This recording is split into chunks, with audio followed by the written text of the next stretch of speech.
오늘 우리가 읽은 본문은 예수님께서 세상을 떠나서 아버지께로 돌아가실 때가 이르신 줄 아셨습니다.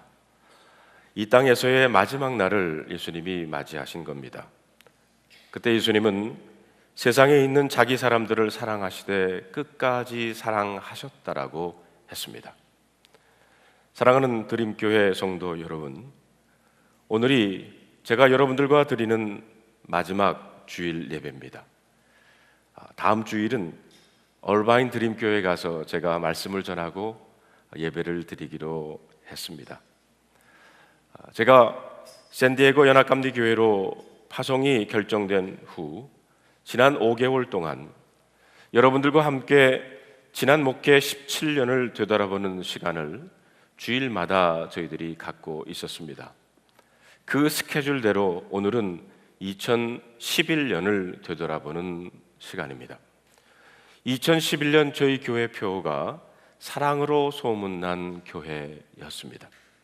그래서 오늘 제목을 그렇게 잡았습니다. 오늘 말씀을 읽으면서 예수님이 당신의 제자들을 사랑하셨겠지, 그러니까 이제 마지막 날이니까 더 사랑하시겠구나, 이렇게 생각할지 모릅니다. 그러나 그렇지 않습니다.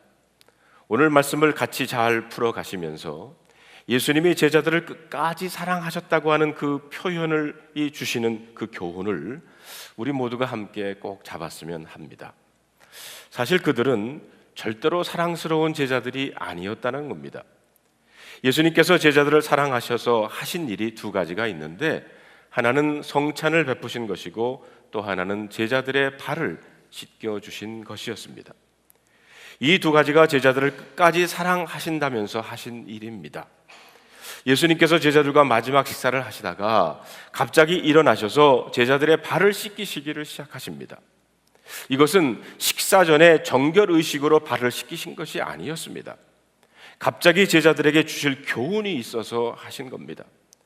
처음에 제자들은 당황하였으나 누구도 아무 말을 하지 못합니다.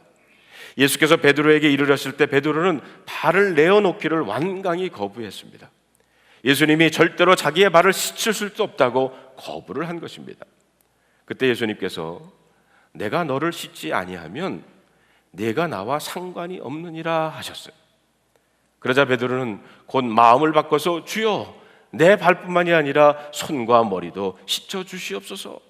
그랬더니 예수님께서 하시는 말씀이 이미 목욕한 자는 발밖에는 씻을 필요가 없느니라.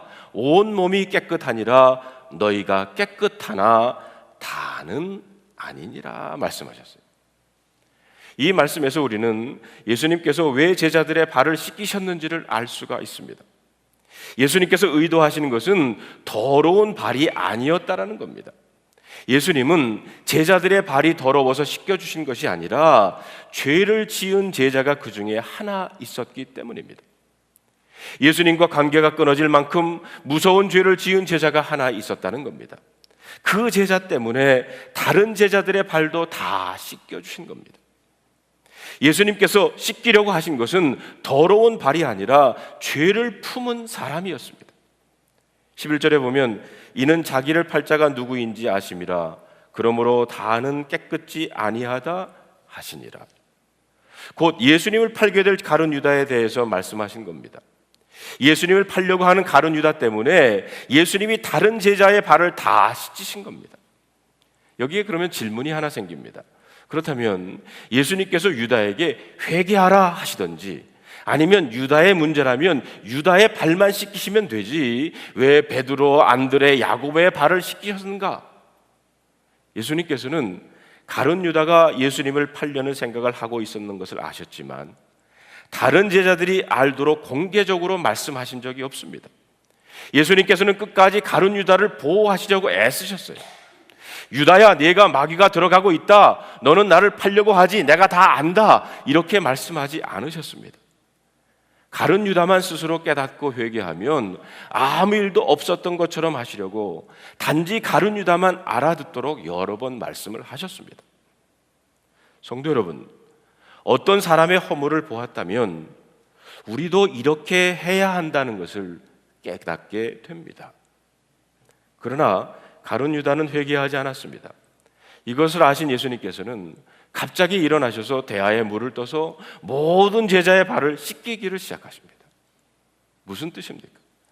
예수님을 팔려는 죄는 가룟 유다가 짓지만, 이것은 가룟 유다가 예수님을 팔겠지만 그것이 다른 제자들의 죄이기도 하다는 뜻입니다.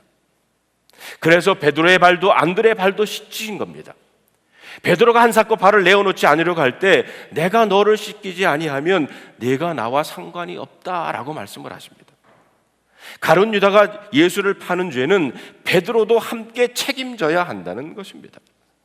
그러므로 예수님께서 베드로에게 있는 가룟 유다의 죄를 씻겨주지 않으시면 베드로와 예수님과의 관계가 끊어지고 만다는 거예요. 여러분, 좀 황당한 말 아닙니까? 어떻게 그렇게 될 수가 있습니까? 당시 제자들은 그 의미를 알 수가 없었습니다. 그래서 예수님이 7절에 나의 하는 일을 내가 이제는 알지 못하나 이후에는 알리라 라고 말씀을 하십니다. 성도 여러분, 우리는 어떤 교회의 죄를 볼 때 자기와는 상관없다고 생각을 합니다. 가난하고 병든 사람, 재난을 당한 사람들에게는 안타까운 마음을 갖고 도우려고 하지만 죄를 지은 사람, 마음이 삐뚤어진 사람에게는 사랑을 주려고 하지는 않습니다. 오히려 정죄하고 무시하고 외면합니다. 특히 가족이나 친척이나 교인들 같이 가까이 있는 사람의 죄에 대해서는 더욱 예민하게 반응을 합니다. 그래서 가족이나 친척이나 관계가 쉽게 무너지고 교우들 사이의 관계가 아주 어려워지는 경우가 생기는 겁니다. 이것은 아직도 예수님께서 말씀하신 믿음 안에서 한 형제 자매가 됐다는 것이 무슨 의미인지 교인들 서로의 관계에 대한 진리를 모르기 때문입니다. 예수님께서는 제자들의 발을 씻기기 전에 먼저 성찬을 베푸셨습니다. 왜 이 마지막 식사를 구별해서 성찬이라고 하느냐? 이 식사 시간에 예수님께서는 떡을 떼어서 제자들에게 주시면서 이 떡은 내 몸이다, 또 포도주를 주시면서 이 잔은 내 피다, 이렇게 말씀하셨기 때문입니다. 곧 엄청난 내용으로 그날 먹은 떡과 잔을 축복하신 거예요. 고린도전서 10장에 보면은 이 축복된 떡과 피를 마시는 것에 대한 의미를 정확하게 말하고 있습니다. 우리가 축복된 바 축복의 잔은 그리스도의 피에 참여함이 아니며 우리가 떼는 떡은 그리스도의 몸에 참여함이 아니냐. 곧 이 축복된 잔과 축복된 떡을 받는 자는 그리스도의 몸과 피에 참여함이 된다는 것입니다. 곧 예수님과 하나 된다는 의미입니다. 여러분, 이것이 바로 성만찬의 축복입니다. 예수님은 마지막 날에 예수님이 제자들과 영원히 하나 되었음을 확인시켜 주셨습니다. 그 말은 어떤 일이 있어도 그 제자들을 버리지 않겠다는 뜻입니다. 제자들은 예수님께서 십자가 못 박히실 때 예수님을 부인하고 도망가 버립니다. 예수님과의 관계가 끊어졌어요. 배반처럼 무서운 죄가 어디 있겠습니까? 그러나 예수님은 너희들이 무서워 나를 버리고 갈지라도 나는 절대로 너희를 버리지 않을 것이다. 너희와 나는 이미 한 몸이 되었다. 내가 너희를 어찌 버릴 수 있겠느냐 하신 거예요. 이 말씀의 뜻은 너희들이 다 나를 배반하고 다 도망가고 베드로는 나를 모른다고 3번이나 부인할지라도 나는 너희를 절대로 버리지 않겠다. 나는 절대로 너희를 떠나지 않겠다는 겁니다. 그러면서 주님은 이 떡은 내 몸이고 이 포도주는 내 피라고 제자들과 한 몸이 되었음을 분명히 말씀하십니다. 한 몸이 되어버렸는데 어떻게 더 이상 버릴 수가 있겠느냐는 겁니다. 예수님과 제자들은 예수님이 십자가 사건이 있기 전에 한 몸으로 분명하게 해놓으셨어요. 사랑하는 성도 여러분, 우리들이 성찬을 받을 때도 바로 이런 성찬의 축복이 있음을 믿으시기를 바랍니다. 2011년에 우리 유한모 장로님 은퇴 찬화 예배가 있었습니다. 우리 사진도 한번 보여주시면, 유한모 장로님과 유현숙 권사님은 지난 30여 년 동안 이 한 교회를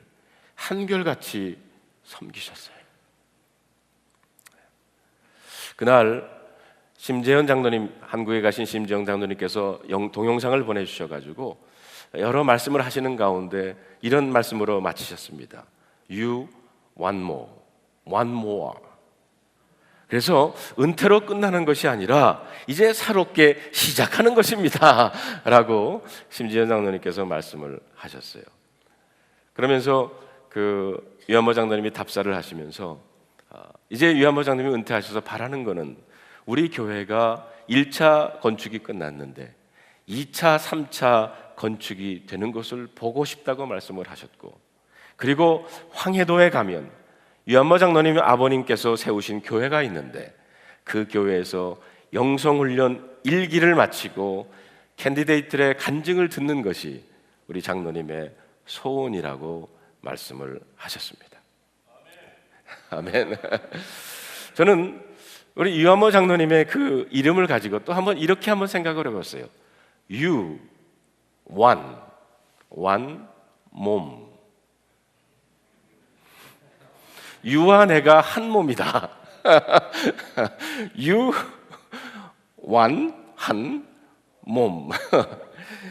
바로 예수님께서 이 성만찬을 하시면서 하셨던 말씀이 바로 너와 나는 이제 한 몸이기 때문에 내가 너희들을 끝까지 사랑하겠다라고 하는 말씀입니다. 그러나 이 성찬이 또 한 가지 교훈을 주고 있습니다. 그것은 예수님과 제자들이 한 몸이 됐지만 또 다른 의미는 성찬을 받는 사람들도 서로 하나가 된다는 뜻입니다. 고린도서 10장에 보면 떡이 하나요 많은 우리가 한 몸이니 이는 우리가 다 한 떡에 참여함이다 라고 했습니다. 성찬을 받는 자는 그 축복된 떡 때문에 예수님과 한 몸이 됩니다. 그와 마찬가지로 모두 한 떡에서 떼어 먹기 때문에 성도들은 모두 한 몸이라는 겁니다. 성찬을 함께 받는다는 것은 너는 너 나는 나가 아닙니다. 이것은 단순히 남을 비판하지 말라, 미워하지 말라의 정도가 아니라는 겁니다. 우리가 한 성찬을 받았다면 이제 우리는 남이 아니라는 겁니다. 여러분, 식구라고 하는 그 말의 뜻이 뭔지 아시죠? 한 테이블에서 음식을 같이 먹는 사람들이 바로 식구입니다. 사랑하는 드림교회 성도 여러분, 드림교회 교인이 되었다고 하는 말은 그저 이 교회에 다닌다는 말이 아니라 성찬을 같이 받았다는, 즉 식구라고 하는 뜻입니다. 그러므로 드림교회 교인들은 영적으로는 한 몸인 것입니다. 예수님과 내가 한 몸인 것처럼 우리도 서로 하나가 됐다는 겁니다. 성찬을 같이 받아 먹고 나면 그 사람의 허물이 곧 나의 허물이 됩니다. 죄도 함께 져야 되는 관계가 됐다는 겁니다. 그래서 가룟 유다의 죄로 인해서 베드로와 안드레와 다른 제자들의 발을 씻으셔야 했던 겁니다. 제자들은 죄를 함께 지는 사이가 됐기 때문입니다. 성찬의 진짜 의미는 예수님 배반하고 도망갈 제자들을 절대 버리지 않으려고 주님이 그 제자들과 한 몸이 되어주신 것이 성찬인데, 그 성찬의 은혜를 받겠다고 하면서 어떻게 나는 성도들을 싫어하고 좋아하고 이렇게 구분해서 성찬을 받으려고 할 수 있느냐는 겁니다. 우리가 성찬을 받을 때 다른 성도와 내가 하나 되었다는 것에 대해서 부담감으로 생각하지 말고 주님과 내가 하나 되는 은혜를 먼저 받았다는 그런 사실을 감사하는 여러분들이 되시기를 바랍니다. 성찬을 통해서 허물 많은 그와 내가 하나가 된다는 생각만 하지 마시고, 성도 여러분, 주님께서 허물 많은 나와 하나가 되어주셨다고 하는 그 은혜를 먼저 깨닫는 여러분들이 되시기를 바랍니다. 예수님으로 인해서 성령께서 우리를 교인으로 만나게 하셨는데 그것은 성찬을 통해서 한 몸 된 관계가 되었다는 거예요. 그래서 예수님께서 이렇게 기도하라고 하지 않으셨습니까? 가르쳐 주셨습니다. 우리의 죄를 사하여 주옵시고 우리에게 일용할 양식을 주옵시고. 내게 일용할 양식을 달라는 것이 아니라 우리에게 우리 죄를 사하여 주옵시고 우리로 시험에 들지 말게 하옵소서. 그러니까 다른 교인에게 죄가 있다면 그것은 당신의 죄라고 말하면 안 됩니다. 내 죄이기도 합니다. 이 말은 나의 죄를 사하여 달라는 기도와 다른 거예요. 다른 사람의 죄도 자기의 죄로 여기고 회개하며 기도하는 겁니다. 개인의 기도가 아니라, 개인의 참의 기도가 아니라 교인으로서의 공동체의 기도입니다. 죄는 김 집사가 박 권사가 지었지만 회개는 나도 해야 되는 겁니다. 이것이 바로 교회예요. 사랑으로 소문난 교회가 되기 위해서 우리들이 가져야 될 믿음입니다. 성령님은 교회로 모이게 하셨어요. 그리고 교우들 사이에 그런 사랑의 관계, 하나 되는 그런 공동체가 되기를 원했습니다. 2011년에 또 우리 교회가 한 것 중에 전교인 수련회를 갔습니다. 그 제목이 주제가 One Body, One Spirit, One Family였습니다. 같이 모여서 발표도 하고 같이 노래도 하고 또 그 다음 사진 보여주세요. 같이 모여서 예배도 드리고 같이 음식도 만들어서 같이 나누어 먹고 같이 놀기도 했습니다. 그리고 모여서 같이 의논하며 어떻게 하면 우리들이 One Body, One Spirit, One Family를 만들어 갈 것인가 하는 모임을 저희들이 가졌습니다. 오늘 이 본문은 예수님께서 이 땅에서의 마지막 밤을 지내시면서 자기 사람들을 사랑하시되 끝까지 사랑하시면서 성만찬을 나누어 주셨고 그리고 제자들의 발을 씻겨 주셨습니다. 이제 저희들 여러분들과 함께 성만찬 예식을 나누기를 원합니다. 오늘은 제가 여러분 한 사람 한 사람에게 떡을 떼어주기를 원해요. 그래서 가운데 복도로 나오시고 그리고 제 옆에 유한모 장로님과 이재희 장로님께서 잔을 들고 계실 겁니다. 그러면 받으신 그 떡을 잔에 찍어서 여러분이 드시고 자리로 돌아가시기를 바랍니다. 기도하겠습니다.